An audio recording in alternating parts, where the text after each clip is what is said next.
اے ایمان والو، انصاف پر قائم رہو اور اللہ کے لیے سچی گواہی دو، خواہ یہ تمہارے اپنے خلاف یا تمہارے ماں باپ اور رشتہ داروں کے خلاف ہی ہو۔ اگر کوئی امیر ہے یا فقیر تو اللہ ان دونوں کا زیادہ خیر خواہ ہے، پس تم خواہش نفس کے پیچھے چل کر عدل کو نہ چھوڑ دینا۔ اگر تم لگی لپٹی بات کہو گے یا سچائی سے پہلو تہی کرو گے تو جان رکھو اللہ تمہارے سب کاموں سے واقف ہے۔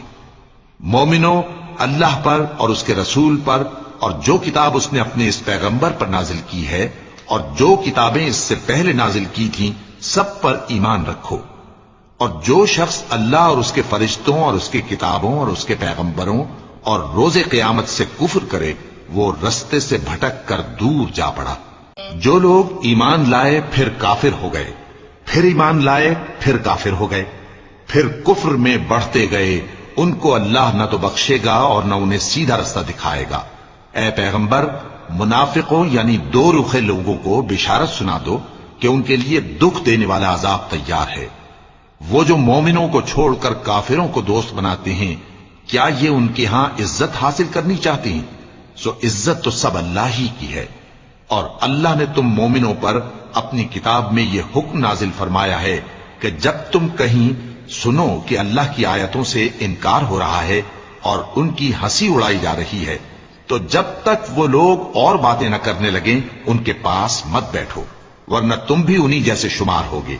کچھ شک نہیں کہ اللہ منافقوں اور کافروں سب کو دوزخ میں اکٹھا کرنے والا ہے، جو تم کو دیکھتے رہتے ہیں۔ پھر اگر اللہ کی طرف سے تم کو فتح ملے تو کہتے ہیں کیا ہم تمہارے ساتھ نہ تھے، اور اگر کافروں کو فتح نصیب ہو تو ان سے کہتے ہیں کہ کیا ہم تم پر غالب نہیں تھے اور تم کو مسلمانوں کے ہاتھ سے بچایا نہیں۔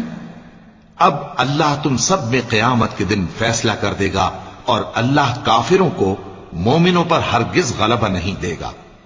منافق ان چالوں سے اپنے نزدیک اللہ کو دھوکہ دیتی ہیں، یہ اس کو کیا دھوکہ دیں گے، وہ انہی کو دھوکے میں ڈالنے والا ہے۔ اور جب یہ نماز کو کھڑے ہوتے ہیں تو سست اور کاہل ہو کر صرف لوگوں کے دکھانے کو، اور اللہ کو یاد ہی نہیں کرتے مگر بہت کم۔